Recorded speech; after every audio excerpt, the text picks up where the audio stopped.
তিলোত্তমা পর্বের আজকের শুরুতে দেখা যায় খাবার টেবিলের সামনে তিলোত্তমা এবং তার স্বামী আলেখ্য কথোপকথন করছে। কিন্তু তিলোত্তমার মনে তখন অন্য চিন্তা ঘুরপাক খাচ্ছিল। সে মনে মনে ভাবছিল তিলোত্তমা যে কষ্ট করে তাদের বিরুদ্ধে গুরুত্বপূর্ণ প্রমাণ জোগাড় করেছিল, সেই প্রমাণ সে কম্পিউটার থেকে যেভাবেই হোক উদ্ধার করবে। তিলোত্তমার এতদিনের কষ্ট সে কোনোভাবেই বিফলে যেতে দেবে না। এরপরই গল্প আসে নতুন এক চমক। দৃশ্যের বদলে দেখা যায় ডক্টর প্রতাপকে। তিনি তখন একজন রোগীকে পরীক্ষা করেছিলেন। রোগীর রক্তপাত সহ বিভিন্ন বিষয় পরীক্ষা করার পর হঠাৎ ডক্টর প্রতাপ নার্সকে ঘর থেকে বেরিয়ে যেতে বললেন। নার্স অবাক হয়ে জানতে চায়, স্যার আমি বের হয়ে যাব? ডক্টর প্রতাপ তখন স্পষ্টভাবে তাকে বেরিয়ে যেতে বলে। নার্স বেরিয়ে যাওয়ার পরই ঘটে রহস্যজনক ঘটনা। যে রোগী এতক্ষণ শুয়েছিল হঠাৎ সে উঠে বসে পড়ে।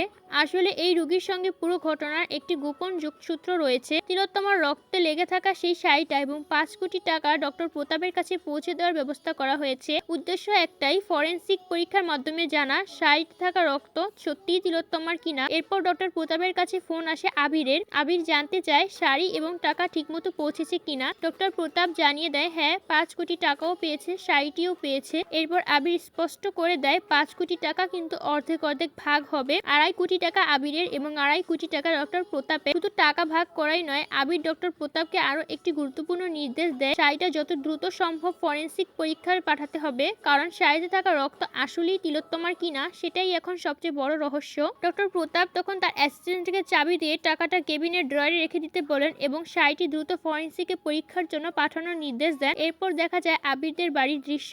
আবিরের মাম্মি শাড়িটির কথা জানতে পেরে বলেন শাড়িটি তো ধুয়ে ফেলার জন্য লন্ড্রি বা ওয়াশিং মেশিনে দেওয়া যেত, কিন্তু আবির তাতে রাজি হয় না। সে জানায় শাড়িটা এখনই ধোয়া যাবে না, কারণ এই শাড়ির রক্তই হয়তো সত্যটা সামনে নিয়ে আসতে পারে। এরপর আবিরের কাকিমাও বলেন শাড়িটা পরীক্ষা করানো অবশ্যই দরকার। যদি ফরেনসিক পরীক্ষায় প্রমাণ হয় যে রক্তটা সত্যি তিলোত্তমার, তাহলে অনেক প্রশ্নের উত্তর পাওয়া যাবে। আর যদি রক্ত তিলোত্তমার না হয়, তাহলে পুরো ঘটনাটা নতুন দিকে মোড় নেবে। আর এখানেই আজকের পর্বের সবচেয়ে বড় রহস্য তৈরি হয়েছে। আগামী পর্বের ঝলকে দেখা যায় ডক্টর প্রতাপ ফোন করে একটি গুরুত্বপূর্ণ খবর দিতে চলেছে। কিন্তু প্রশ্ন হলো ফরেনসিক রিপোর্টে আসলে কি প্রমাণ হবে? শাড়িতে থাকা রক্ত কি সত্যিই তিলোত্তমার, নাকি এর পিছনে রয়েছে আরো বড় কোনো ষড়যন্ত্র? তিলোত্তমার বিরুদ্ধে এতদিন ধরে যে রহস্য তৈরি করা হয়েছে, এই রক্তের পরীক্ষায় কি এবার সেই রহস্যের পর্দা তুলে দেবে? সত্যিটা জানতে হলে অবশ্যই চোখ রাখুন তিলোত্তমার আগামী পর্বে। আর আপনার কি মনে হয় শাড়ির রক্ত কি সত্যিই তিলোত্তমার? কমেন্ট করে অবশ্যই জানাবেন।